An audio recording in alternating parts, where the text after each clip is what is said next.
তুমি একটু বসো, আমি একটু আইতাছি। বর্তমানে যারা আপডেট সুর, সেদিন আমাদের পর ধরা পড়ছে প্রাইভেট কার দিয়ে অটো চুরি করতে গেছে। হাসপাতালে ধরা পড়ছে, 3 জন লোক যায়, একজন ড্রাইভার আর 2 জন। একজনের নামাই দেয়, টাকায় দেখে কোন অটো কি করুন যায়, দেখে যে এইটা একটু বেসামাল আছে।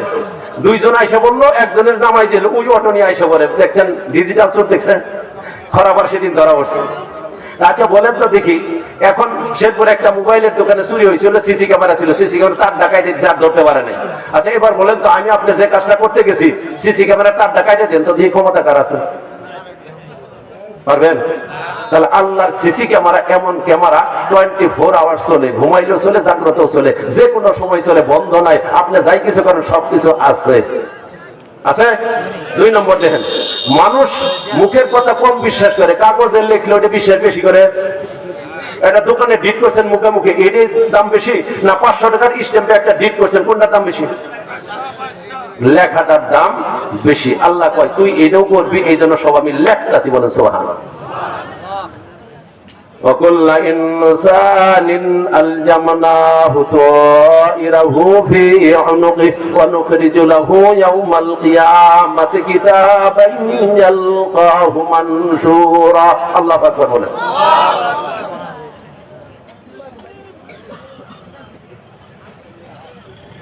সূরা বনী ইসরাঈল 13 নম্বর আয়াত। আল্লাহ তাআলা বলেন, আগে সরল তরজমাটা শুনুন, আমি ব্যাখ্যাটা বুঝাই। আল্লাহ তাআলা বলেন, আমি প্রত্যেক মানুষের কর্মকে গ্রীবালগ্ন করে রেখেছি। কিয়ামতের দিন তাকে একটা কিতাব আকারে দেখাবো, যা খোলা অবস্থায় পাবে। অর্থাৎ প্রত্যেকটা মানুষ 24 ঘন্টায় যা করে, যেমন আজকের দিনটা ছিল কয় তারিখ? 21 তারিখ। আল্লাহ তাআলার ফেরেশতা নিয়োজিত, এই প্রত্যেক দিনের আমল তার লেখে 24 ঘন্টায় কি করে, নেকি কতগুলো করছে, গুনাহ কতটুকু করছে, এগুলা সব কিছু লেখে 24 ঘন্টা যখন পার হয়, তখন এই কাগজটা গলার ভিতরে ঝুলাইয়া রাখা যায় ফেরেশতা রাখে, কিন্তু আমরা বুঝি না। প্রত্যেক দিনের কাগজগুলো গলার ভিতরে ঝুলাইয়া রাখে। আল্লাহ তাআলা বলেন, তোমার মৃত্যু পর্যন্ত যতগুলো কাগজ ফেরেশতা লেখছে, এগুলো সবগুলো একটা কিতাবের মধ্যে লিখবো। লেখার পরে বড় একটা কিতাব হবে, তার নাম হবে আমলনামা। তার নাম কি? আমলনামা। এইবার আমলনামাটা কিয়ামতের দিন দিবে, দিয়ে বলবে, ইকরা কিতাবাক কাফা বিনাফসিকা আল-ইয়াওমা আলাইকা হাসিবা। সূরা বনী ইসরাঈলের 14 নম্বর আয়াতে বললেন, কিয়ামতের দিন প্রত্যেক মানুষের আমলনামাটা হাতে ধরায় দিয়ে বলা হবে, তোমার কিতাবটা তুমি পড়ো, তুমি নিজেই তোমার হিসাব লওয়ার জন্য যথেষ্ট। তুমি জান্নাতি মানুষ না জাহান্নামী মানুষ তুমি নিজেই জানো। তুমি নামাজি ছিলে না বেনামাজি ছিলে তুমি জানো। তুমি সুদূর ঘুষখোর ছিলে না ভালো মানুষ ছিলে তুমি নিজেই জানো। তুমি সাদাবাজ ছিলে না ভালো মানুষ ছিল তুমি নিজেই জানো। তুমি পরের আইল ঠেলছিলে না সোজা রাখছিলে পাথরটা তুমি নিজেই জানো। তুমি মেয়েরে ঠকাইছিলে না ঠিক মতো ওয়ারিস দিছিলা তুমি নিজেই জানো। ঠিক না বেঠিক? আসতে পারতেছেন মানে গেলে পড়েন আপনারা আইল ঠেলে কথা কন্যা গেছে। হ্যাঁ, সব কিছু থাকবে, দলিল গেল 2টা। إذا زلزلت الأرض زلزالها وأخرجت الأرض أثقالها وقال الإنسان ما لها يومئذ تحدث أخبارها بأن ربك أوحى لها والمرحبا। কোন সূরা? 30 নম্বর পারা 99 নম্বর সূরা। সূরার নাম সূরা জিলজাল, আয়াত নম্বর 1 থেকে 5। এই আয়াতে আল্লাহ তাআলা বলেন, যখন কিয়ামতের প্রকম্পন শুরু হবে, ইসরাফিল আলাইহিস সালাম সিংহায় ফুৎকার দিবেন। প্রথম ফুৎকারে দুনিয়া ভাঙবে, ভূমিকম্প হবে। দ্বিতীয় ফুৎকার 40 বছর পরে দিবে। দ্বিতীয় ফুৎকারে মানুষ কবর থেকে উঠে আল্লাহর দিকে দৌড় দিবে। প্রথম ফুৎকারে দুনিয়া ভাঙবে আর ভূমিকম্প শুরু হয়ে যাবে। এমন ভূমিকম্প 7-8 স্কেলের মাপেন না, এমন মাপ, এমন স্কেল পৃথিবীতে স্কেল দিয়ে মাপা যাবে না। এমন ভূমিকম্প শুরু হবে, মাটিটা ফেটে চৌচির হয়ে যাবে, মানুষগুলো মাটির মধ্যে ঢুকে পড়বে, মাটির নিচে যা আছে সব বাইরে হয়ে আসবে, খনিজ পদার্থ সব বের হয়ে আসবে, সোনা রূপা সব বের হয়ে আসবে। যত মানুষকে কবর দেওয়া হয়েছিল ওই মৃত মানুষগুলোকে বের করে দিবে। ওই দিন যারা জীবিত থাকবে তারা বলবে, মাটি আজকে এমন করতেছে কেন? সবই যে বের করে দিচ্ছে। ওই দিন আল্লাহ তাআলা মাটিকে বলবেন, মাটি আজকে তোমাকে কথা বলার অনুমতি দিলাম, এই কিয়ামত পর্যন্ত তোমার উপরে যে যা করছে সব কিছু আজকে আমাকে বলবা, তোমাকে অনুমতি দিলাম, বলেন সুবহানাল্লাহ। সেই দিন মাটি আমরা এই মাটির উপরে, ক্ষেতের উপরে, মাটির উপরে বসে আছি। এই আয়াত অনুযায়ী কিয়ামতের দিন এই মাটিটুকুন আমার আপনার পক্ষে সাক্ষী দিয়ে বলবে, আল্লাহ এই মানুষগুলো আমার উপরে বসে ওই দিন তাফসীরুল কোরআন মাহফিল শুনেছিল, আমি তার সাক্ষী, আল্লাহ এই মানুষগুলোকে ক্ষমা করে দাও, আমার সাক্ষীটা গ্রহণ করো। ওই দিন আল্লাহ তাআলা বলবেন, মাটি তোমার সাক্ষীটা গ্রহণ করলাম, ওই দিন যারা সেখানে ছিল তাদের সবাইকে আমি মাফ করে দিলাম।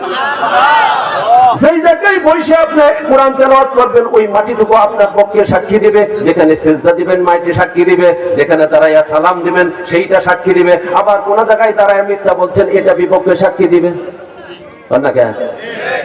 এক জায়গায় গোপনে চুরি করে বসে জেনা করছেন সাক্ষী দিবে, বটতলায় বসে মোবাইল দেখছেন মেয়ের নিয়ে সাক্ষী দিবে। কথা কন না কেন? পৃথিবীর এমন কোন জায়গা আছে গুনাহ করবেন নিচে মাটি নাই? বলেন তো, আছে এরকম জায়গা? না। তাহলে আল্লাহ সাক্ষী বলে রাখতেছে, তুমি যেখানে বসে গুনাহ করবা, যেখানে তারা গুনাহ করবা, মাটিকে রেখে দিলাম সাক্ষী হিসাবে। কিয়ামতের দিন সাক্ষী দিবে, দিবে কি দিবে না? দিবে। সাক্ষী কি আল্লাহ শক্ত করে ঠিক রাখতেছেন তো? আচ্ছা, মা ইয়াকুনু মিন নাজওয়া সালাসাতিন ইল্লা হুয়া রাবিউহুম ওয়ালা খামসাতিন ইল্লা হুয়া সাদিসুহুম ওয়ালা আদনা মিন যালিকা ওয়ালা আকসারা ইল্লা হুয়া মাআহুম আইনামা কানু। আল্লাহু আকবার। 28 নম্বর পরা 28 নম্বর পরা 58 নম্বর সূরা, সূরার নাম সূরা মুজাদালা, আয়াত নম্বর 7। এই আয়াতে আল্লাহ তাআলা বলেন, আগে সরল তরজমা শুনুন, তারপরে তাফসীর। আল্লাহ বলেন, যেখানে তারা তিনজনে বসে গোপনে পরামর্শ করে, ওই জায়গায় শুধু তিনজন নয়, চতুর্থ আরেকজন আছে। তাই যেখানে তারা পাঁচজনে বসে গোপনে কোনো পরামর্শ করে, ওই জায়গায় শুধু পাঁচজন নয়, ষষ্ঠ আরেকজন আছে। সে যা তারা সংখ্যায় কম হোক বেশি হোক, তারা আছে যেখানে তিনি আছেন সেখানে। অর্থাৎ আল্লাহ তাআলা বলেন, যখন কোনো মানুষ তিনজনে বসে গোপনে পরামর্শ করে, রুদ্ধদ্বার বৈঠক, সাংবাদিক পর্যন্ত ঢোকা নিষেধ, কেউ ঢুকতে পারবে না এমন গোপন বৈঠক, তিনজনে বসে পরামর্শ করে, এমন পরামর্শ কি হয় নাই এই 53 বছরে? হয়েছিল গো? এই 16 বছরে হয়েছিল? হয়েছে। আল্লাহ জানাই দিছে, কোরআন পড়ে নাই করে দেখলে করছে। আল্লাহ বলেন, তিনজনে গোপনে বসেই পরামর্শ করছে, কেউ ঢুকতে পারে নাই। আল্লাহ বলেন, ওই জায়গায় শুধু তোমরা তিনজন নও, চতুর্থ আরেক সত্তা আছেন যার নাম আল্লাহ। যেখানে তোমরা পাঁচজন বসে গোপনে পরামর্শ করো, ওই জায়গায় শুধু পাঁচজন নও, ষষ্ঠ আরেক সত্তা আছেন যার নাম আল্লাহ। বান্দা সংখ্যায় তোমরা কম হও, সংখ্যায় বেশি হও, একটা কথা মনে রাখবা, বান্দা তুমি আছো যেখানে, আমি আল্লাহ আছি সেখানে। বলেন সুবহানাল্লাহ। আল্লাহরে ফাঁকি রেখে গুনাহ কেউ করতে পারবেন? হিসাব করে দেখেন, আল্লাহর বিচারটা দেখেন। ফেরেশতা সাক্ষী রাখলেন, লিখে রাখলেন কাগজের ভিতরে, মাটিকে সাক্ষী রাখলেন, আল্লাহ নিজে দেখলেন, এরপরও লোকটা কইতেছে যে আল্লাহ আমি গুনাহ করি নাই। তখন এই সাক্ষীগুলা আল্লাহ তাআলা আনবেন, এরপরও বলবে যে আল্লাহ আমি গুনাহ করি নাই। তখন আল্লাহ তাআলা বলবেন, বান্দা যখন এই গুনাহ স্বীকার করতেছে না, আমি তার বিরুদ্ধে কিয়ামতের ময়দানে আরো কিছু সাক্ষী দাঁড় করব। বলো সুবহানাল্লাহ। اليوم نختم على أفواههم وتكلمنا أيديهم وتشهد أرجلهم بما كانوا يكسبون। الله أكبر। সুন্দর করে টান দিবার পাইতেছি না, দুঃখ হইয়া যায়। আমি যদি টান দেই কালকে মাহফিল করা পাইতাম না, এই ক্ষতি আমি করতাম না। শুধু কথা বলে বলে যাই, খালি কথা বলে বুঝলেন, ঠিক আছে না? এই তো আল্লাহ তাআলা 23 নম্বর পারা 36 নম্বর সূরা, সূরা ইয়াসিন আয়াত নম্বর 65। আল্লাহ বলেন, বান্দা যখন এই ভূমিকায় উপনীত হবে, গুনাহ স্বীকার করতেছে না, আমি তার মুখের ভিতরে মোহর মেরে দেব, জবান বন্ধ, দুইটা হাতে কথা বলবে, পাও দুইটা সাক্ষী দিবে। বলেন সুবহান। হাতে বলবে আল্লাহ, এই হাতটা দিয়ে মানুষের মাথার মধ্যে বাড়ি মারছিল, এই হাতটা দিয়েই হাদির মাথার মধ্যে গুলি করছিল। কথা কয় না কে গো? এই হাতটা দিয়েই পরের আইল কূপ দিয়ে নিছিল এক হাত। কথা কয় না? নিছিল? আচ্ছা, নেতার পোলা সাইড দিতে দেরি করছে, অটোওয়ালা সামনে গিয়ে থাপ্পড় মারছিল এই হাত দিয়ে। আছে? আছে। পাও তখন বলবে আল্লাহ, এতক্ষণ হাতে আপনার সঙ্গে যা বলছে সব সত্য 100%, কারণ আমি পাও দুইটা সাক্ষী, আমি দুইটা পাও দিয়ে হেঁটে হেঁটে এই নাফরমানটা এই কাজগুলো করছে। ধরা গেছে না? হাতে সাক্ষী দিল, পাও সাক্ষী দিল, এখানেই শেষ। শাহিদা আলাইহিম সামউহুম ওয়া আবসারুহুম ওয়া জুলুদুহুম বিমা কানু ইয়ামালুন। আল্লাহু আকবার বলেন। সূরা হামিম সেজদা 25 নম্বর পারা 45 নম্বর সূরা। সূরা হামিম, সূরা হামিমের 41 নম্বর সূরা, সূরা হামিমের 20 নম্বর আয়াতে আল্লাহ বলেন কিয়ামতের দিন মানুষের চোখ তার বিরুদ্ধে কথা বলবে, মানুষের কান তার বিরুদ্ধে সাক্ষী দিবে, মানুষের চামড়াটা পর্যন্ত তার বিরুদ্ধে সাক্ষী দিবে বলে সুবহানাল্লাহ। আল্লাহ তাআলার কাছে চোখে বলবে আল্লাহ দেখার কথা ছিল ভালোটা দেখছে খারাপটা, দেখার কথা ছিল নিজের বউরে দেখছে মানুষের বউরে, কথা কয় না কেন? দেখার কথা ছিল কোরআন তা দেখে নাই, নাটকের বই দেখছিল সারাদিন। ঠিক কানে বলবে আল্লাহ, চোখে তো তখন বলছে আমারও কিছু কথা আছে। কানে বলবে আল্লাহ শোনার কথা ছিল কোরআন হাদিসের কথা, কিন্তু কানের ভিতরে ইয়ারফোন লাগায় সারাদিন গান শুনছে। কথা শোনার কথা ছিল হক্কানি উলামায়ে কেরামের, কথা শুনছে ল্যাংটা নেতার, কথা কন না কে? রাজনীতি নেই, কোরআন কোরআন কোরআন, ঠিক না বেঠি?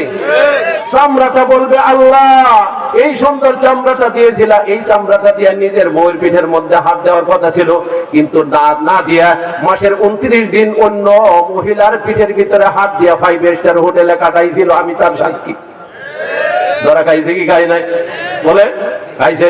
যখন হাতে পায়ে সাক্ষী যখন দেয় তখন আল্লাহ তাআলা মুখটাকে আবার খুলে দিবেন, বলবেন দেখো তো চোখ তো তোমার বিরুদ্ধে সাক্ষী দিল, কান সাক্ষী দিল, হাত সাক্ষী দিল, পাও সাক্ষী দিল, তোমার চামড়া সাক্ষী দিল। আগে তো মাটির কথা মানো নাই, ফেরেশতার লেখা মানো নাই, আমলনামা মানো নাই, কিছুই মানো নাই, কিন্তু তোমার নিজের শরীরের অঙ্গ প্রত্যঙ্গ তোমার বিরুদ্ধে সাক্ষী দিল। এবার কি বলো? এবার একটা কথা বলবে, বলবো এবার বলবে আল্লাহ তোমারটাও ঠিক আমারটাও ঠিক। এই বদমাইশটা এখনো পর্যন্ত সারেন্ডার করে নাই, কিন্তু দেখছেন না কাহিনীটা? এত কিছু করার পরে তো কইতে পারে যে আমি করছি আল্লাহ। তাহলে আল্লাহ তোমারটাও ঠিক আমারটাও ঠিক। আল্লাহ বলবেন এইটা কি করলি তুই? বলো হয় কেমনে? বলে আল্লাহ তোমারটা ঠিক হইলে আমি গুনাহ করছি, আর আমারটা ঠিক হইলে আমি সরাসরি করি নাই, আমার নেতায় করাইছে, আমার পীর সাহেবে করাইছে। বন্ডবীর আছে না? নামাজ নাই, রোজা নাই, আল্লাহ নাই, রাসূল নাই, পাক নাই, পবিত্র নাই, গরু দিয়ে ছাগল দিয়ে ভেড়া দিয়ে বউটারি দিয়ে পাউটি ভেড়ে দিয়ে জান্নাতে টিকে দিয়ে দিই। আছে না? আছে। এক পীরে তারাইতে যাইয়া তার একটা মসজিদ বানাইছিল ভিতরে, বলে শুক্রবারে এখানে কেউ নামাজ পড়লে হজের সওয়াব। নাউজুবিল্লাহ না?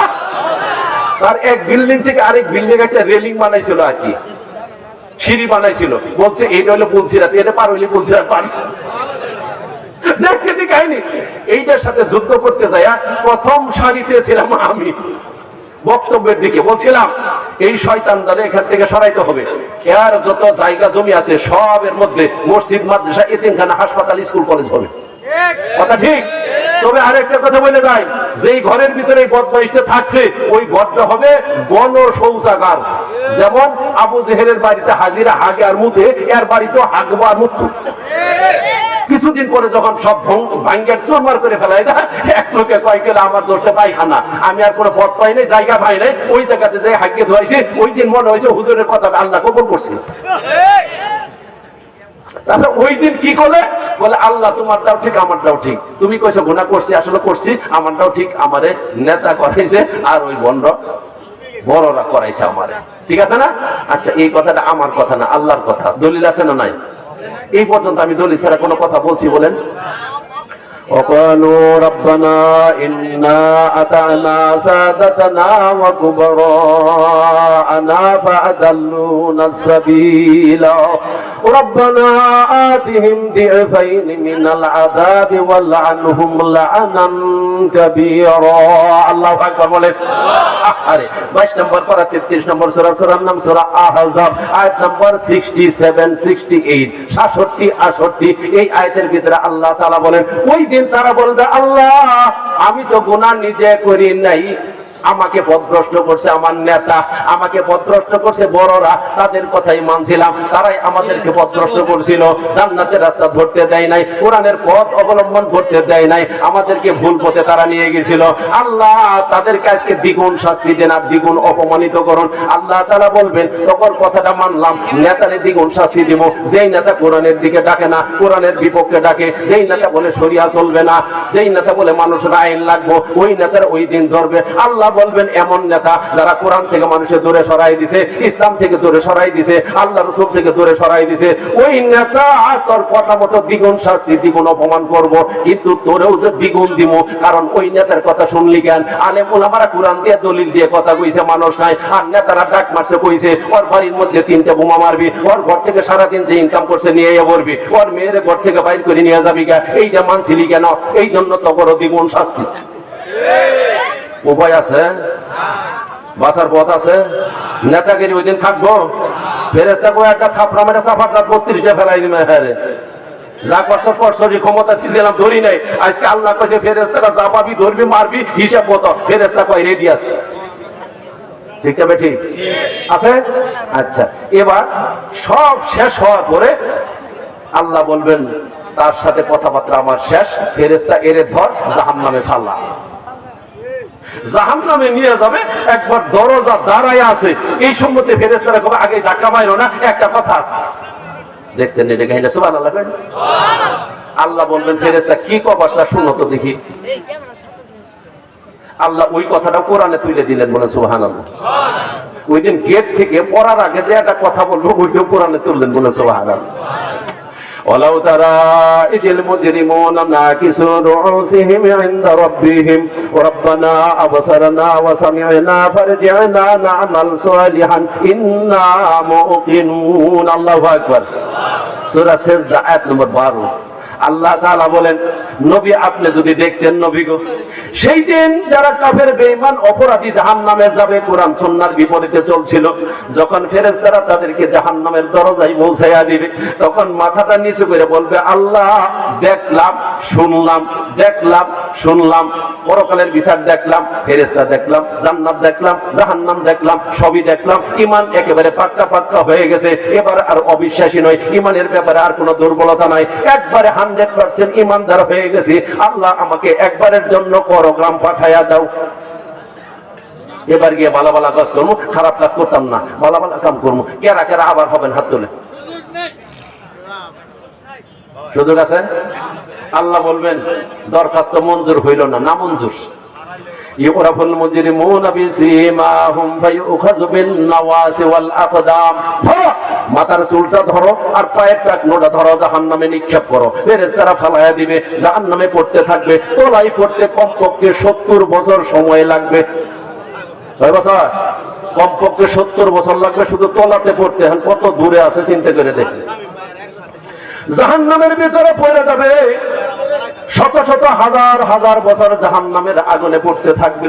আল্লাযীনা কাফারু কুতিআত লাহুম সিয়াবুম মিন নার ইউসাব্বু মিন ফাওকি রুউসিহিমুল হামিম ইউসারু বিহি মা ফি বুতুনিহিম ওয়াল জুলুদ ওয়া লাহুম মাকামিউ মিন হাদিদ। সূরা হজের ভিতরে আল্লাহ তাআলা বলেন, জাহান্নামের শুধু একটু দৃশ্যটা দেখেন। আল্লাহ তাআলা বলেন যারা জাহান্নামে যাবে, কাফের বেঈমান কোরআন সুন্নাতের উল্টা যারা চলে, তাদেরকে আমি জাহান্নামে দিব। জাহান্নামে তাদের জন্য আগুনের পোশাক বানানো আছে।